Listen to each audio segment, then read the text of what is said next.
అనిపిస్తోంది. I think Jayaram గారు so ఇక్కడ మోదీ గ్లోబల్ లీడర్షిప్ వ్యూహం ఏమైనా చేంజ్ అయిందా అన్నది ఒక అంశాన్ని మనం ఇక్కడ చర్చించాల్సినటువంటి అవసరం ఉంది. మరోవర్ ఏంటంటే Europe and France and UK లీడర్లతోటి G7 సమ్మిట్ లో ప్రధానమంత్రి సమావేశం అయ్యారు. అండ్ ట్రంప్ అక్కడి నుంచి సరే అది అంతర్జాతీయంగా ఇరాన్ ఇజ్రాయెల్ మధ్య యుద్ధం జరుగుతుంది కాబట్టి సో అంశం పైన ఎమర్జెన్సీ అంటే మీటింగ్ అనుకున్నారా లేదంటే సిచ్యువేషన్ రూమ్ అనుకున్నారా అని వెళ్లాల్సినటువంటి అవసరం ఉన్నా కానీ సో ఇక్కడ ట్రంప్ లాంటి ఏదైతే ఒక ఉగ్రతత్వ నాయకులకు దూరంగా ఉండాలన్నటువంటి ఒక డిప్లొమసీలో ఏమైనా మారిందా? ప్రధానమంత్రి మోడీ అట్లాంటి వ్యూహంతో ఉన్నారు. ఎందుకు ఈ ప్రశ్న ఎందుకు అడగాల్సి వస్తుందంటే ఈ రోజు ఆసిఫ్ మునీర్ తోటి ట్రంప్ లంచ్ కు భేటీ అవుతున్నారు. సో పాకిస్తాన్ ఆర్మీ చీఫ్ తోటి భేటీ అవుతున్నారు. సో ఇట్లాంటి క్రమంలో మోడీ అక్కడ ఎట్టి పరిస్థితుల్లో ఆగేటువంటి పరిస్థితి లేదు, ఆగకూడదు కూడా. ఎందుకంటే ఇప్పటికే సోషల్ మీడియా కోడై కూస్తోంది. ఇప్పటిదాకా రామ్మోహన్ రావు గారు చెప్పినటువంటి అంశాలు కానీ కాంగ్రెస్ పార్టీ అదును దొరికితే ట్రంప్ కు బానిసయ్యాడు మోడీ అంటూ కూడా సోషల్ మీడియాలో ఇందిరాగాంధీని మోడీని ఉద్దేశించి మాట్లాడినటువంటి పరిస్థితి. ఆసిఫ్ మునీర్ తోటి ఇప్పుడు ఈ రోజు లంచ్ కూడా భేటీ అవుతున్నారు ఇద్దరు కలిసి. సో ఈ పాయింట్స్ అన్ని బేస్ చేసుకుని ట్రంప్ రాజకీయ వ్యూహంలో భాగంగానే మోడీ ట్రంప్ ను కలవపోవడానికి ఒక కారణం అనుకోవచ్చు కదా? అబ్సల్యూట్లీ శ్రీకాంత్. దీంట్లో ఇంతకుముందు రామ్మోహన్ రావు గారు చెప్తున్నట్టుగా దాన్ని నేను ఏకీభవిస్తున్నా. ఇక్కడ ఇంకొక కొన్ని విషయాలు యాడ్ చేయాలనుకుంటున్నాను. ఇందిరాగాంధీ ఏదైతే పాకిస్తాన్ ఫైట్ చేయాలనుకున్నప్పుడు కానీ ఆ యుద్ధం వచ్చినప్పుడు కానీ ఎక్కడ కాంప్రమైజ్ కాలేదు. ఆ కాంప్రమైజ్ కాని వీడియోస్ అంటే వీరత్వాన్ని ఉంటూ భారతదేశాన్ని రిప్రజెంటేషన్ చేస్తూ తన ఒక ప్రధానమంత్రి కాదు భారతదేశానికి రిప్రజెంటేషన్ చాలా అందులోపల ప్రపంచ దేశాల లోపల తనకంటూ ఒక ఫిమేల్ గా తన ప్రజెంటేషన్ చాలా క్లియర్ గా చెప్పేసింది. దాన్ని ఉద్దేశించేసి బీజేపీ అధ్యక్షుడైన అప్పుడు బీజేపీ అధ్యక్షుడుగా ఉన్న అనేక మంది కూడా ఈమెను ప్రశంసించారు. సో ఇక మీకు ఇంకొక అడుగు ముందుకేసేసి వాజ్పేయి గారు అయితే ఈమెను ఐరన్ లేడీ అని సంబోధించినట్టు కూడా మనం కొన్ని సందర్భాలలో చూస్తుంటాం. ఇట్స్ రికార్డెడ్ కూడా. దాన్ని కంపేర్ చేస్తూ ఇక్కడ ఈయనను కొంచెం ఇబ్బంది పెట్టినట్టయితే మనం కాంగ్రెస్ చూసాం. కాంగ్రెస్ ఇబ్బంది పెట్టిన విషయం మనం చూసాం. దానికి అదొకటి అయితే ఇంకొకటి ఏంటంటే మోదీ ఏమనుకున్నాడంటే ట్రంప్ మనతోని ఫ్రెండ్లీతో ఉన్నాడు కాబట్టి ఇక్కడ కూడా మనకు ఉపయోగకరంగా ఉంటుంది, ఇది షార్ట్ కట్ లో ఉంటుంది అనే ఉద్దేశాన్ని కూడా తను ఎక్స్పెక్ట్ చేసి ఉంటారు. సో లేకదు అనుకుంటే అసలు ఏ ఎక్స్పెక్టేషన్ లేనప్పుడు ఎవరినైనా చాలా ఈజీగా తీసుకుంటాం.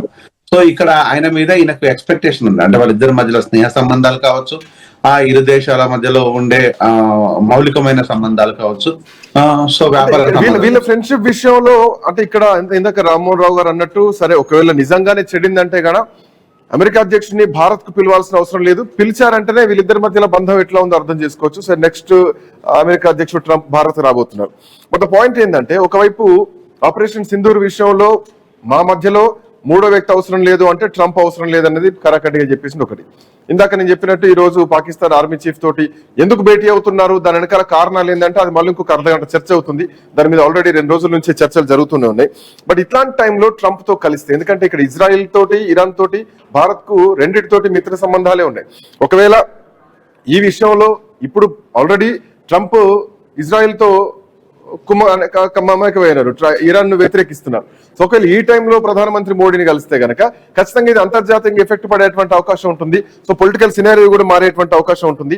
మోరోవర్ ఇద్దరు పెద్ద నాయకులు కలిస్తే ప్రపంచవ్యాప్తంగా వాణిజ్యపరంగా కూడా చాలా అంటే కొంచెం ఇబ్బందికరమైనటువంటి సంకేతాలు కూడా వచ్చేటువంటి ప్రమాదాలు. సో ఇవన్నీ దృష్టిలో పెట్టుకొని కూడా మోడీ ట్రంప్ ఆహ్వానాన్ని పక్కన పెట్టారనుకోవచ్చా? లేదు, ఇద్దరి మధ్యలో చెడిందని నేను ఏం అనుకోవటం లేదు, ఇక్కడ చెడిందని అనట్లేదు. బట్ ఉన్నటువంటి రాజకీయ పరిస్థితుల నేపథ్యంలో ఈ పాయింట్స్ బేస్ చేసి చెప్తున్నాను. అదే నేను చెప్తున్నాను. ఇక్కడ వాళ్ళిద్దరి మధ్యలో ఒక అనుబంధం ఉన్నది, దాంతో పాటు వచ్చేసి కొంత ఇద్దరి మధ్యలో ఒక కోల్డ్ వార్ కంటిన్యూ అవుతుంది, అండర్స్టాండింగ్ కూడా ఉంది. అందులో ఎలాంటి డిస్ప్యూట్ లేదు. ఇక్కడ జరుగుతున్నది ఏంటంటే మనము ఇరాన్ ఇజ్రాయెల్ మధ్యలో మనం తీసుకున్న స్టాండ్ ఏంటంటే స్టేటస్ కో తీసుకున్నాం. అంటే ఎవరి వైపు మనము ఎలాంటి మొగ్గు చూపకుండా మనం ఒక స్టాండ్ బై తీసేసుకుని స్టేటస్ కో తీసుకున్నాము. సో వాళ్ళ దేశాల వాళ్ళ మధ్య లోపల మనం ఇన్వాల్వ్ కాలేదు. కానీ పాకిస్తాన్ ఇండియా సంబంధాలు వేరు. పాకిస్తాన్ ఇండియా సంబంధం లోపల ట్రంప్ వచ్చేసి ఏం తీసుకుంటే నేను ఇక్కడ డెఫినెట్ గా ఇది కరెక్ట్ కాదు అని పాకిస్తాన్ చెప్పుకుంటూనే మళ్ళీ పాకిస్తాన్ తోనే అనుబంధాన్ని మెయింటైన్ చేస్తున్నారు. ఇది ఇప్పుడు కాదు, మనం చాలా చాలా సందర్భాల లోపల ఈ కొద్ది రోజుల నుంచి చాలా సందర్భాలు చూసాం. దాన్ని మోడీ కూడా కొంత నొచ్చుకున్నట్టు మనకు చాలా క్లియర్ గా కనిపిస్తుంటుంది. అంటే రాజకీయ పార్టీలు ఏ విధంగా ఉన్నా కూడా, అంటే కాంగ్రెస్ బీజేపీ అనేది రాజకీయ పార్టీల అంశాలు ఏ విధంగా ఉన్నా కూడా దేశానికి వచ్చినప్పుడు మాత్రము కీలకంగా మారేది మోడీ మాత్రమే. ఎందుకంటే ఈయన ప్రధానమంత్రి, ఈ దేశ పౌరుడు కాబట్టి ఆయన కీలకంగా మారుతారు. కాబట్టి ఆయన తీసుకునే నిర్ణయాలు ఈ దేశ భవిష్యత్తు మీద ఆధారపడి ఉంటుంది. కాబట్టి రేపు జరగకూడదు ఏదైనా జరిగితే ఆ నిర్ణయాల లోపల తప్పుగా ఉంటే రేపు దేశాన్ని లోపల చాలా ఇబ్బందికరమైన పరిణామాలు ఎదుర్కోవాల్సి వస్తుంది. కాబట్టి అది ఒకందుకు డెఫినెట్ గా అది ఆ విధాన్ని లోతుగా ఆలోచించుంటారు మోదీ.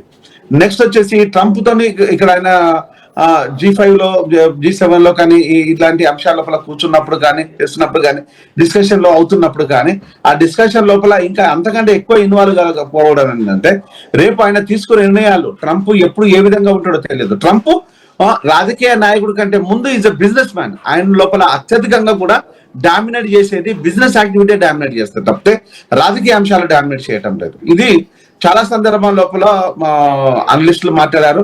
ఇది నేషనల్ గా ఇంటర్నేషనల్ కూడా ఇది పెద్ద చర్చాంశం.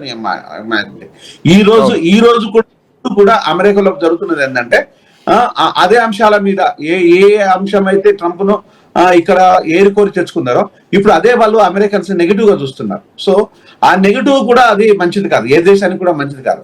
సో ఇక్కడ ఈయన తీసుకునే నిర్ణయాలు ఏదైతే ఉన్నదో, మోడీ తీసుకునే నిర్ణయాలు ఉందో, నేను తప్పు నిర్ణయం అనుకోను అలాగని చెప్పేసి వాళ్ళతోని దాసోహం చేస్తున్నట్టు కూడా అనుకోను. కొన్ని నిర్ణయాలను పివి గారు ఓ మాట అంటుంటారు, మీరు ఏ విషయానికి ఎప్పుడు కూడా మీరు ఏ చర్చలు పెట్టరు, ఏది ఆన్సర్ చేయరు ఏంటంటే, ఆన్సర్ చేసి మాట్లాడడం కంటే నేను ఆన్సర్ చేయకుండా మాట్లాడే ఆన్సర్సే ఎక్కువ ఉంటాయి అంటాడు. అంటే నేను మాట్లాడకుండా సైలెంట్ గా ఉండి ఆన్సర్లు చేసేదే చాలా ఎక్కువగా ఉంటది, అది నా దేశ భద్రతకు ఉపయోగం అనుకున్నట్టు అదే నేను అవలంబిస్తా అని చెప్తుంటాను. సో ఇది డెఫినెట్ గా అది కూడా ఒక కారణమై ఉండొచ్చు. ఇక్కడ మోదీ సైలెంట్ గా ఉండడం కానీ లేకపోతే ఎలాంటి ఇబ్బంది పడుతున్నట్టు కానీ పడినట్టు కానీ రెండుని పక్కన పెట్టేసి ఆయన సైలెన్స్ గా ఉండటం కూడా రానున్న రోజుల్లో అమెరికాకు భారతదేశానికి సత్సంబంధాలకు కూడా కోరుకున్నట్టే. ఒక రకంగా చెప్పాలంటే స్పాయిల్ చేస్తున్నట్టు కాదు, ఇది కోరుకున్నట్టే. కానీ ఈ దేశానికి సంబంధించిన ప్రధాని కాబట్టి ఆయన అన్నిట్లో ఇన్వాల్వ్ కాకుండా కొంత డిస్టెన్స్ మెయింటైన్ చేయడం లోపల ఇట్స్ రెస్పెక్ట్, సేమ్ టైం వచ్చేసి డిసానర్, ఆనర్. దీంట్లో డిసానర్ ఉంది, ఆనర్ ఉంది. ఒకటి వచ్చేసి నా దేశానికి సంబంధించిన అంశాల లోపల ఎవరైనా ఇన్వాల్వ్ అయితే నేను పట్టించుకోను అనేది డిసానర్ ఉంది. సైలెన్స్ గా ఉండడం దాన్ని నేను అనవసరంగా మాట్లాడలేదు కదా అనేది ఆనర్ ఉంది. సో ఈ రెండింటిని మనం